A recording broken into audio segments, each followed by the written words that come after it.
เวลาผ่าน131 ปีนานไกล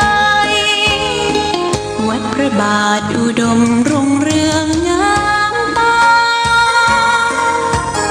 เจ้าน้อยบุญธาวงศาข้าหลวงปวงเชียงใหม่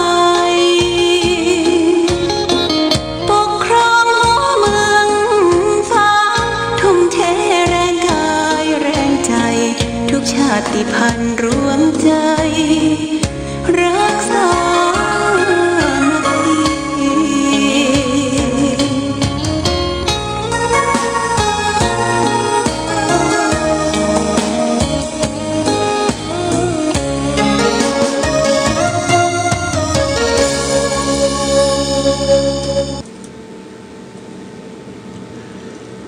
เจริญสุขศรัทธาสาธุชนญาติโยมท่านพุทธบริษัทต่างหลายวันนี้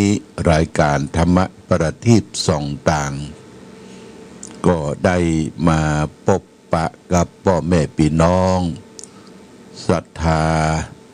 สาธุชนญาติโยมแห่งกลางนิ่งวันนี้เป็นวันอังคารที่21เดือนธันวาคมพุทธศักราช2564ซึ่งตรงกับเดือน3เหนือเดือนอ้ายใต้แรม2 ค่ำวันนี้เป็นวันอังคารเดือน3แห่ง2 ค่ำอากาศตอนนี้บ้านเฮาเมืองฝางแม่อายชัยประการรู้สึกว่าหมอกเมยลงเน็บหนาวขึ้นกรมอุตุนิยมวิทยาก็บอกว่าอากาศประมาณ4 องศาถึง12 องศาความเล็กความหนาวนั่นเฮาก็ต้องระมัดระวังเรื่องการป้องกันมีผ้าอุ่นผ้าห่มผ้าตุ้มไว้พอกกายโดยเฉพาะอย่างยิ่งนอนเมื่อค่ำเมื่อคืนก็มีเสื้อซ้อนนะญาติโยมเสื้อซ้อนนอนอุ่นทั้งเสื้อผ้าทั้งถุงเท้าทั้งกางเกงนอนอุ่นสำหรับผู้เฒ่าผู้แก่พ่อแม่ศรัทธาเพราะว่าความหนาวนั้นมันมาเยือนมาบอกเขาแต่เป็นอากาศดีความหนาวเนี่ยญาติโยมอากาศดีเป็นบรรยากาศเก่าๆก่อนการที่มาว่าเมืองฝางเขาเนี่ยเป็นเมืองในหมอกเมืองในหมอกพอไปทางใดก็มีแต่หมอกแต่เหมยก่อนจึงเล่าขานกันว่าเท้าไปตังจังไม่ละปูนเขาก็ทำเป็นแซงที่ว่าอันตลกครบขันมาดมผ้าเนี่ยถ้าเหม็นถ้าหอมกลิ่นควรไฟดึงโอ้อันนี้ลูกเมืองฝางมาอีกลูกเมืองฝางมาแสดงว่าเฮาจะต้องก่อไฟหิงไฟกันก่อไฟหิงไฟนั่นก็เป็นเรื่องของขนบธรรมเนียมประเพณีหน้าหนาวของพ่อแม่พี่น้องศรัทธาญาติโยมผู้เฒ่าผู้แก่แต่ตู้เจ้านี่เปิ้นห้ามผิงไฟนะญาติโยมนะตู้เจ้านี่ห้ามผิงไฟตู้เจ้าจะใจให้เนนดังไฟเองหรือจะก่อเองเพื่อจะให้ไฟลุกผิงไฟเมื่อจะเอามาหิงไฟเนี่ยพิษอาบัตินะพิษอาบัตินะแต่ทำอย่างอื่นนี่บ่พิษต้มน้ำต้มอย่างนี้บ่พิษถ้าจะก่อไฟหิงไฟเองนี่พิษอาบัติก็แสดงว่าพระสัมมาสัมพุทธเจ้าได้บัญญัติข้อนี้ขึ้นมาก็เพื่อว่าบ่คือตู้เจ้าได้ไปเสียเวลากับนั่งหิงไฟตากตีนตากมือ มันบ่ใครเปิงตอนเจ้าก็คือลูกเจ้าไหว้พระสวดมนต์ออกรับบิณฑบาตโปรดเมตตาศรัทธาญาติโยมนี่คือตัวเจ้าได้แอคทีฟเป็นตัวอย่างแก่ศรัทธาญาติโยม กลับจากบิณฑบาตมาแล้วก็กวาดทรายได้หญ้าเอาเศษขยะต่างๆนะและก็การเผาไฟเหมือนกันญาติโยมเผาไฟนี่ถ้าเริ่มตั้งแต่ปีหน้าเป็นต้นไปเนี่ยเพิ่งกะหน้าหอนี่เพิ่งจะบังคับละบ่คือมีการเผาป่าเผาขี้เงี้ยวขี้กงแต่ในช่วงนี้ยังเผาได้อยู่นะเผาได้ก็อยู่ในเขตของเวลาถ้าจะเผาก็เผาประมาณสักเที่ยงหรือ11 โมงเมื่อวันเนี่ยนะหม้อแรงนี่อย่างตังวัดเฮาเผาหม้อแรงนี่นะทางญาติโยมมาออกกำลังกายเอ็กเซอร์ไซส์ที่สนามเทศบาลตำบลเวียงฝางเขาเนี่ยเพิ่นก็บอกว่าควรมันไปนะตุลุงจะไปเผาไฟเนอะควรมันไปหม้อเหล้าแมลงเนี่ยทำให้คนมาออกกำลังกายได้รับไอโซนได้รับอากาศที่บ่ค่อยดีเพราะฉะนั้นทางวัดเขาก็บัญญัติว่าจะไปเผาหม้อเจ้าจะไปเผาหม้อแรงคือเผากลางวันเผากลางวันนี่ก็สุมๆแล้วก็เผาไล่ยุงตัวทำความสะอาดตัวที่จริงถ้าบ่เผานี่ก็เป็นการดีทางวัดเขาก็มีนโยบายกวาดขี้เงี้ยขี้โกงเอาใส่ถุงดำญาติโยมใส่ถุงดำทับไว้ทางอปตทางเทศบาลเพิ่งก็จังมาเอาบ่อยๆเอาเศษใบไม้ใบตอกเนี่ยไปทำปุ๋ยคลอกไปทำปุ๋ยคลอกนี่ก็บริสูญหายไปไหนนะญาติโยมนี่ก็เป็นเรื่องของธรรมชาติที่เกิดขึ้นว่าลมหนาวนี่ก็เป็นเรื่องของใบไม้ที่จะหล่นละญาติโยมใบไม้หล่นออกจากใบเพื่อจะเปลี่ยนเข้าสู่ฤดูเพื่อจะผลิใบออกใบอย่างเช่นต้นบะกอกคูบาเนี่ยต้นบะกอกคูบาที่บนวิปัสสนานะบ่อสวานี่นะที่สำนักปฏิบัติธรรมประเดี๋ยวนี้หมดแล้วเลยญาติโยมไปที่เขาได้บะกอกคูบานี่ก็หมดแล้วก็เหลือ2-3 แก่นเตียงวัดตกลงมาหมดละทีนี้ก็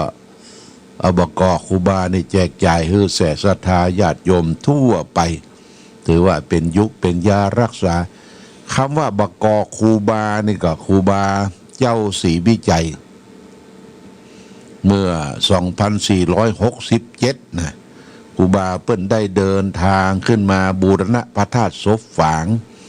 ได้มาแวะดูน้ำบ่อสวายวนเพนเปิ้นก็ขึ้นมาฉันเพนที่บนน้ำบ่อสวาตอนนั้นยังมีสำนักวิปัสสนาเตื้อเป็นต้นไม้ภูเขาเหล่ากาใหญ่ประเดี๋ยวต้นไม้นั่นก็ยังมีหลายต้นไม้ใหญ่ไม้เหวไม้แดงที่บนวิปัสสนานี่นะครูบาก็ได้รับบะกอกจากญาติโยมที่เปิ้นเอามาตาลกับน้ำพริกตาแดงพริกผักต้มเอาบะกอกแก่นึ่งสัจจาธิษฐานไว้ข้างตัวว่าบุญญะปารมีขอบะกอกนี้แผ่ปารมีเป็นยุคเป็นยารักษาผู้คนชนเมืองฝางแม่อายชัยประการหรือคนทั่วไปบะกอกต้นนี้ก็ใหญ่โตขึ้นมาเป็นเวลา97 ปีละญาติโยมนะ97-98 ปีนี่ก็อยู่ที่วัดพระบาทอุดมน้ำบ่อสวาญาติโยมมาเอวมาแหวงมาทัศนศึกษาหายโควิดแล้วก็มาเอวพอเด้อมาไหว้พระเจ้าฝางพระนางสามผิวมาชะโงกดูน้ำบ่อสาวาหรือจะมาปูจาตรงปูจาเตียนที่สำนักงานมูลนิธิน้ำบ่อสวาในก็มีเตียนหลายหลากเตียนเสริมปารมีเตียนลดเคราะห์รับโชคไปติดต่อที่คุณสายใจหันตระกูลได้แล้วก็ขึ้นมาบนที่ไหว้สาอนุสาวรีย์ครูบาเจ้าศรีวิจัยสูงใหญ่5 เมตรสูงใหม่9 เมตร 59 เซน9 เมตร 59 เซนสูงใหญ่แล้วก็ขึ้นไปไหว้องค์พลาพระเจ้าหลักแห่งซึ่งเป็นพระประจำวัดพระบาทอุดมประจำสำนักวิปัสสนาน้ำบ่อสวาเนอะนี่ก็บอกเชิญชวนญาติโยมไปเอี่ยวไปแหวงไปไหว้ไปสา ไปทัศนศึกษาที่น้ำบ่อสว่างนี่คล้ายว่าเป็นสะดือนะเป็นสะดือของเมืองฝางสะดือเมืองฝางเขาก็มีสะดือนะญาติโยมทุกท่านทุกคนมีสะดือสะดือก็คือน้ำบ่อสว่างแล้วจะมีลานจอดรถกว้างขวางหม้อกลางวันท่านฮ้อนท่านไปที่ไหนก็เอารถมาจอดมาพักแล้วก็มีองค์พระประถมสมเด็จประถมสิขีเจ้าฝางที่ได้สร้างขึ้นมาใหม่ได้พุทธาภิเษกโดยคุณนิลาวันภูรินินาถได้อุปถัมภ์ร้านติลาพาณิชย์ได้อุปถัมภ์ดูแลลดน้ำลดหนองต่อฟืนต่อไฟถวายเครื่องสักการะเป็นประจำทุกปีเพิ่งก็มีลูกน้องป้องปายมารดน้ำพรวนดินปลูกต้นไม้ต้นอย่างนี้เป็นรมนิยสถานในญาติโยมนะลงมาเยสถานพี่น้องเมืองฝางแม่อายชัยประการก่อมาเอวมาแหวงได้ไปเอวไปแองช่วงนี้ก็จะต้องมีผ้าปิดปากปิดจมูกแล้วก็อยากจะไปไหว้พระเจ้าใหญ่ก็ขึ้นไปปลุกน้ำร้อนที่วัดพระธาตุศรีมหาโพธิโพธารามหรือพระธาตุม่อนปิ่นเดิมเป็นพระพุทธรูปพระพุทธาฤทธานุภาพประทานพรฟ้างสวยยศงดงามญาติโยมหน้าตัก9 เม็ดกันนะหน้าตักของพระพุทธรูปเนี่ย9 เม็ด18 ศอกญาติโยมลองขึ้นไปเนอะขึ้นไปไหว้ไปสักการะบูชาขอโชคขอปอนแล้วก็ไปบูชาวัตถุมงคลเทียนอย่างต่างๆอยู่ที่บนปุ้นทางบนเพิ่นก็มีบรรยากาศร่มรื่นมีต้นไม้ต้นตอกอนุรักษ์รักษามีคนเฝ้าดูแลตลอดทั้งวันญาติโยมที่วัดพระธาตุศรีมหาโพธิโพธารามปุ่งน้ำร้อน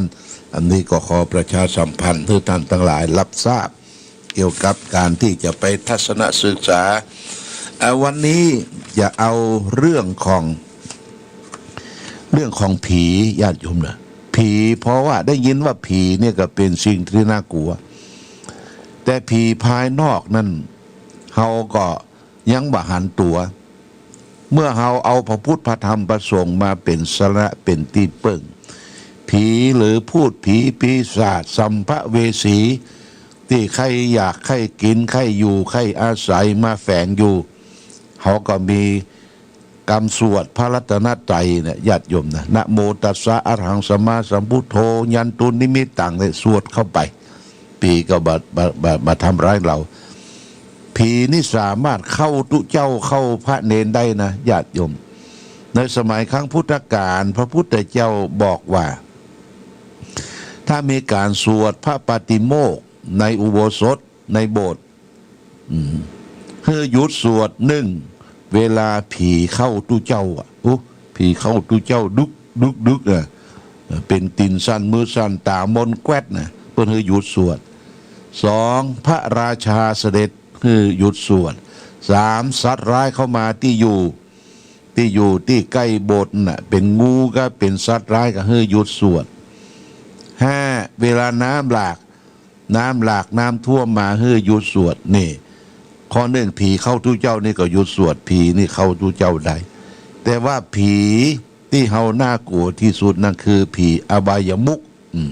ปากทางแห่งความเสื่อมเสียเรียกว่าผีร้าย6 ตัวฝากไว้ให้ญาติโยมผีร้าย6 ตัวนั้นเปิ้นผูกเป็นคำกรสอนใจไว้ดังนี้เนอะผีร้าย6 ตัวผีที่1ชอบสุราเป็นอาจินไม่ชอบกินข้าวปลาเป็นอาหารผีที่2ชอบเที่ยวยามวิกาลไม่รักบ้านรักลูกรักเมียตนผีที่3ชอบเที่ยวดูการละเล่นไม่ละเว้นบาครับละครขนผีที่4ชอบชั่วมั่วกับจนหนีไม่พ้นอาทยาตราแผ่นดิน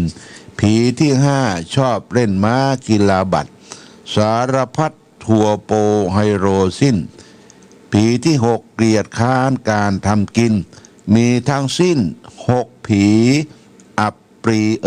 เนี่ยญาติโยมนะผีร้าย6 ตัวนี่จะไปให้มันมาสิงในตัวในใจเขาเนอ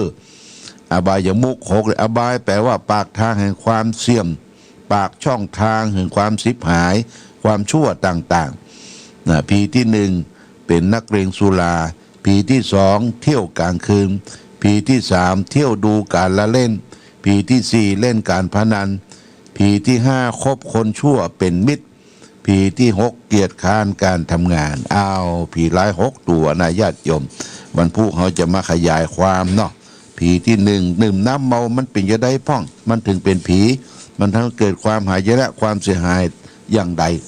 วันนี้ก็เวลา7:50 น.ก็จะต้องขออนุโมทนากับญาติโยมที่ได้อุปถัมภ์บำรุงค่าไฟฟ้าวิทยุชุมชนคณะสงฆ์อำเภอฝาง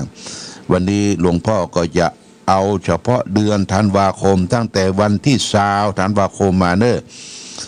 ก็มีคุณกนกพิชัยนาอุทิศให้พ่อตาแม่ขันแก้วชัยนาบ้านหลาน2พี่น้องสันทราย 1,000 บาทพ่อโสมแม่ปั่นตาเฮียงบ้านห้วยงูใน300 บาทแม่มาดบุญชัยแม่อายหลวง200 บาทแม่จันกันทิยะบ้านบ่อนปิ่น100 บาทคุณวันเพ็ญคำมุนใจสีดงเย็น100 บาทคุณบุญมีฟองจันสีดงเย็น100 บาทนางกองคำฟองจันอุทิศให้แก่นายสมใจฟองจันสีดงเย็นใช้ประการ100 บาทแม่ลายยาวุฒบ้านสันมะเข็ด40 บาทแม่สีทนจำปาวันบ้านสันมะเข็ดเวียงกาหลง100 บาทแม่บัวผันสันมะเข็ดเวียงกาหลง50 บาทแม่ชุ่มใจปายันยาปัญญะหมู่3สันทราย100 บาทอาจารย์ปรีดาปัญญาวชิโรภาสปัญญาวชิโรภาสนางรัตดาชัยวงศ์บ้านสวนชา200 บาทอนุโมทนาสาธุเนอะนี่เป็นการช่วยบำรุงไฟฟ้าสถานีวิทยุชุมชนคณะสงฆ์อำเภอฝางของเราต้องขอขอบคุณและทัดนั้นมาก็มีเจ้าภาพที่ได้ช่วยหลวงพ่อบูรณะเจดีย์ของวัดพระบาทอุดมก็จะอ่านตั้งแต่วันที่20มาก็มีคุณวันเพ็ญคำบุญใจ100 บาทคุณวันนาหอสุวรรณจิตร้านสอเจริญพันธ์ฝางร้านสังฆพันธ์นะ10,000 บาทดีเปิ้ลทำบุญวันเกิดนะทำบุญวันเกิดคุณวันนาหอสุวรรณจิตแล้วก็ทัดมานี่มีนายนฤทธิ์วงวันนางทิติวันคันธี3,000 บาทนางอัมพาเป่งเฟยบ้านหม้อวัดทุ่งต้อมอำเภอสันทรายกระทรวงสังกำแพง200 บาทนายพนมนางนายนาหวานเสียงเด็กชายทิติวัฒน์หวานเสียงสันกำแพง200 บาทนางทับทิมเป่งเฟยบ้านหม้อวัดทุ่งต้อมอำเภอสังกำแพง120 บาทนายสายทองเชียงของนางสายทองเชียงตองนี่แม่ห้างมาทำบุญที่เวียงฝาง200 บาทปนานบุญเรื่อนแม่นวลจริงบ้านแม่อายหลวง300 บาทแม่จันโสมมณีจักดังตราดแม่สาว100 บาทแม่จันทนาแม่จันทราธนาวงศ์แม่สาวหมู่2 100 บาทนายบุญมีฟองจันทร์สีดงเย็น100 บาทแม่จันกันติยะบ้านม่อนปิ่น200 บาทอันนี้เป็นเจ้าภาพเจ้าศรัทธาร่วมบูรณะองค์พระธาตุเจดีย์เก่าแก่ของวัดพระบาทอุดมเนอะโมทนาสาธุแล้วก็วันที่3นี่เราก็ที่3 มกราขึ้นปีใหม่เราก็จะได้ทำบุญสืบชะตาหลวงญาติโยมนะที่สำนักปฏิบัติธรรมวิปัสสนาน้ำบ่อสวาก็ต้องขออนุโมทนาเจ้าภาพเจ้าศรัทธาที่ได้ร่วมด้วยช่วยกันเป็นเจ้าภาพกันถวายสงฆ์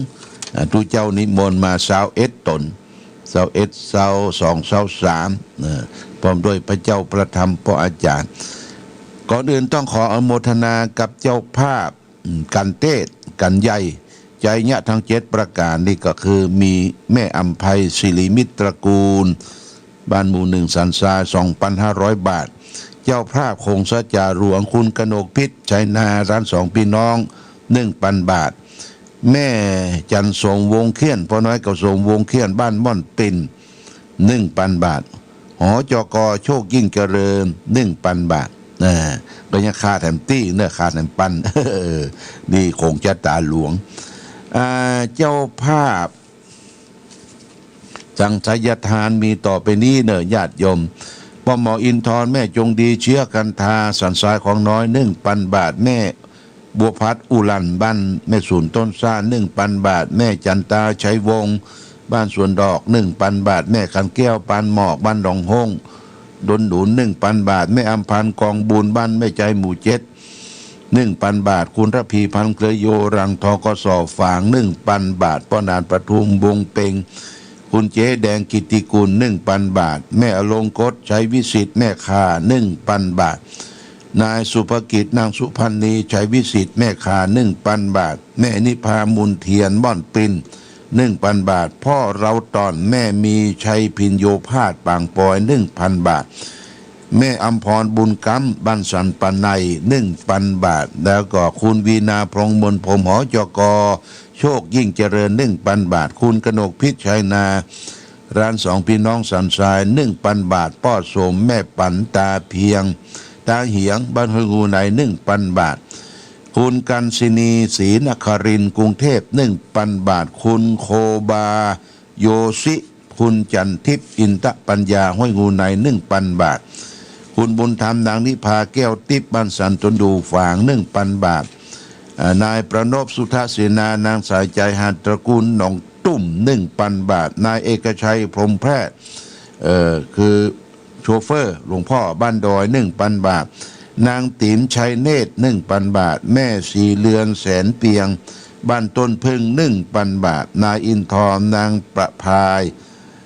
วงเงินอยู่ห้วยงูใน 1,000 บาทเนยญาติโยมนะนี่เป็นเจ้าภาพสังฆทานก็จวนจะครบละญาติโยมจวนจะครบละข้างพระเจ้าประทับนะพระเจ้าประทับนอกจากนั้นต้องขออนุโมทนาที่จองเตียนไว้เนยญาติโยมเตียนนี่ก็มีเตียนลดเคราะห์สืบชะตารับโชคจะมาจองที่คุณสายใจหันตระกูลก็ได้ที่สามเณรแบงก์ก็ได้นะที่วัดพระบาทอุดมมาจองเตียนชุดละ108 บาทมีลดเคราะห์สืบชะตารับโชคแล้วก็เทียนอิติปิโส108ญาติโยมเตียนนี่จะมารับได้ก็หลังจากที่เขาสืบชะตาแล้วเพื่อนจะเอาเตียนทุกชุดน่ะจะมัดกันไว้รวมกันไว้เขียนชื่อของพ่อแม่พี่น้องศรัทธาญาติโยมในกระดาษที่ห่อเตียนน่ะเอาไว้เป็นชุดแล้วก็สืบชะตาแล้วก็มารับที่สามเณรก็จะเอารายชื่อและนามของท่านไว้ชุดละ108 บาทนะมีเตียนลดเคราะห์สืบชะตารับโชคเตียนอิติปิโส108แต่จะธงชาติและเพลงชาติไทยเป็นสัญลักษณ์ของความเป็นไทยเราจงร่วมใจยืนตรงเคารพธงชาติด้วยความภาคภูมิใจในเอกราชและความเสียสละของบรรพบุรุษไทยประเทศไทยรวมและเชื้อชาติไทยเป็นประชา